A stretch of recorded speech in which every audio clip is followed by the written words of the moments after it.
2024년도 제2회 추가 경정 예산안 편성에 대해서 말씀드리겠습니다. 먼저 추경안 편성 배경에 대해서 설명드리겠습니다. 우리 시의 재정 규모는 2012년 출범 이후 부동산 경기 호황 등으로 매년 증가하여 2021년 2조 2,442억 원까지 확대되었습니다만 2022년부터 글로벌 경기 둔화, 고금리 장기화, 그리고 국내 부동산 및 소비 침체로 재정 규모가 감소하고 있습니다.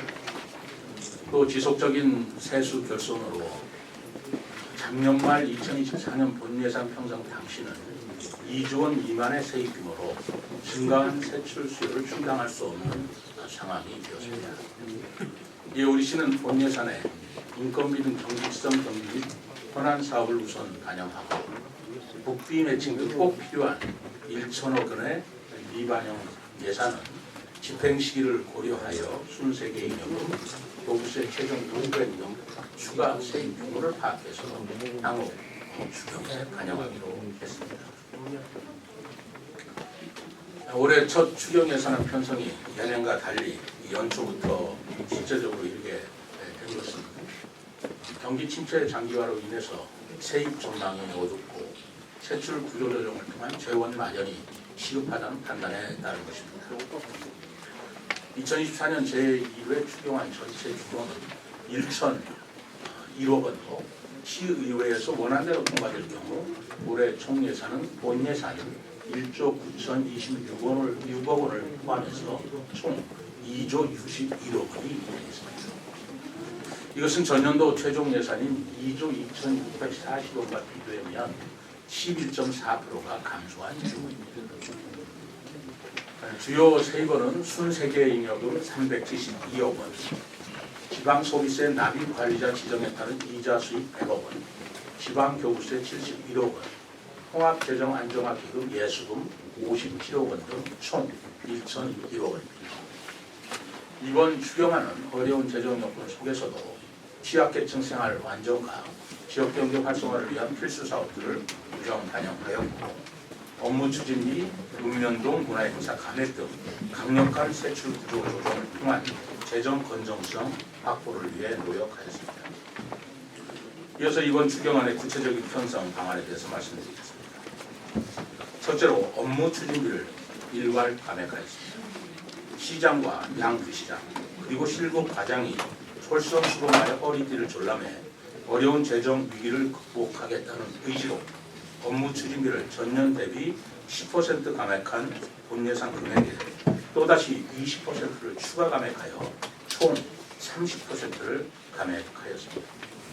이는 전국 시도 중 가장 큰 절감액에 해당하는 내용으로 알고 있습니다. 둘째, 세출 구조 조정을 실시하였습니다. 여비, 행사 운영비성 경비 등의 감액과 사업기간 조정, 사업 정비 등으로 312억 원을 감액하였습니다.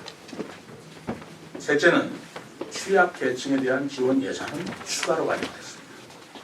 본 예산의 일부 반영한 사업 중에 경제 위기에 취약한 어린이, 노인, 여성 등을 위한 필요 예산 전액을 반영하는 등 925억 원을 편성하였습니다. 보육, 교직원 인건비 지원 88억 원, 영유아 보육료 82억 원, 부모급여 56억 원, 아동수당 지원 54억 원 등을 반영하였으며 기초연금지급 133억 원, 노인 일자리 및 사회활동 지원 43억 원, 노인 장기 요양보험 의료급여 부담금 41억 원 등을 반영하였습니다. 또한 시민 편의와 지역경제 활성화를 위하여 적자 노선 손실보전 160억 원, 스마트 그린 벤처밸리 산업단지 용수도 건설 18억 원을 편성하였습니다. 네 번째로는 국고보조 사업 등의 현안 수요를 반영하였습니다. 본예산 편성 이후에 중앙부처로부터 지원 금액이 변경된 국고보조 사업에 대해서는 예산을 다시 편성했습니다. 공공임대형 지식산업센터 건립 22억 원, 전기자동차 구매 지원 14억 원, 문화도시 조성 예비사업 추진 4억 원 등을 반영하였습니다. 또 또 시민생활과 밀접한 교통 기반 및 돌봄 기반 확충 사업 등에 대해서는 차질 없는 지원이 이루어질 수 있도록 하였습니다. 대중교통 월 정액은 이용했습니다.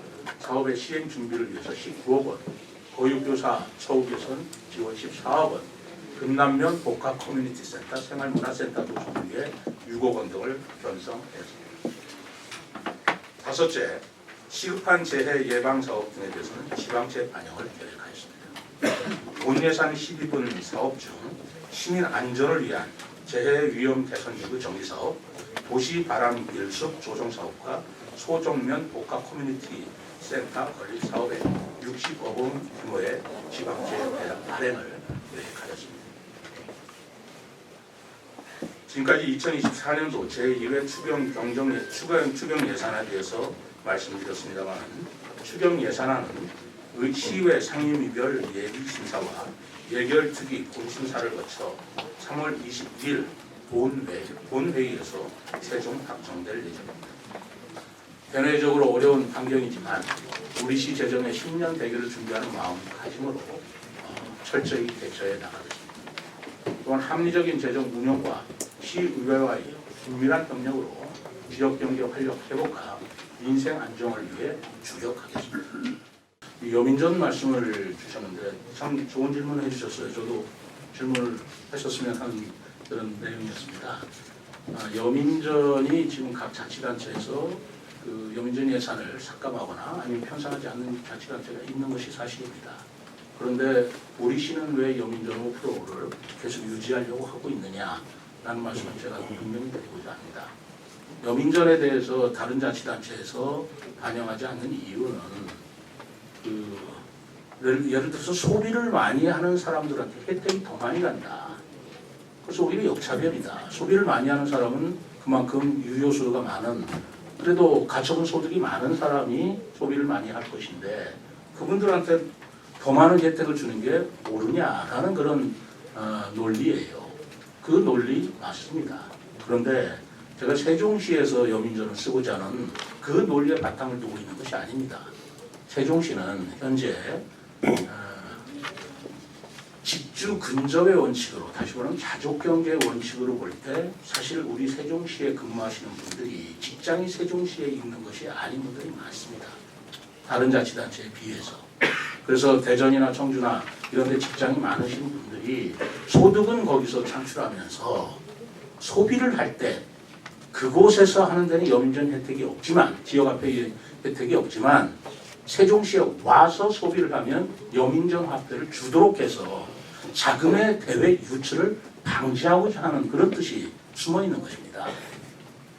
그렇지 않다면 여민전의 혜택을 주지조차도 않는다면 바로 직장 다니시는 분들이 아무 혜택이 없다면 자기 직장 갖고 있는 데서 소비할 가능성이 크죠. 그러나 소득은 외지에서 얻었다 하더라도 소비는 우리 지역에서 하실 수 있도록 유도하는 의미로 여민전을 제가 계속 유지해야 된다라는 말씀을 드리고, 그것은 가처분 소득이 많은 자에 대한 혜택을 준다는 뜻이 전혀 아니고 오히려 자금의 역외 유출을 방지하기 위해서 하는 것이다 라는 깊은 뜻을 좀 이해해 주셨으면 고맙겠습니다. 이 추경이라는 것이 새로 발생한 세입이 생겼습니다. 예를 들어서 교부세라든가 아니면 세계 임용임이라든가 또 지방세 수익 관리에 대한 이자 부분이라든가 라는 것들이 생겼고, 작년에 국내산에 당연히 부담시켜야 할 국비와 지방비 예산의 그 지방비 부담액을 본 예산에 했더라면 좋았을 뻔했습니다만, 그때 예산을 편성하면서 추가로 들어오는 세입을 보완하면서 추경에서 편성하자는 방침을 세웠었습니다.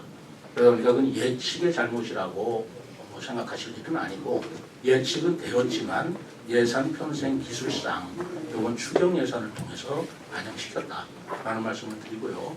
그렇기 때문에 지금 1,001억의 예산 중에서 바로 그 복지 파트 예산, 국비와 지방비를 부담하는 예산이 965억인가요? 거의 대부분을 차지하는 것은 예산 추계가 뭐 우리가 못해서가 아니라 바로 국비에서 지방비 부담할 것을 추경에 미루어놨다. 이렇게 좀 이해를 해주시기 바랍니다.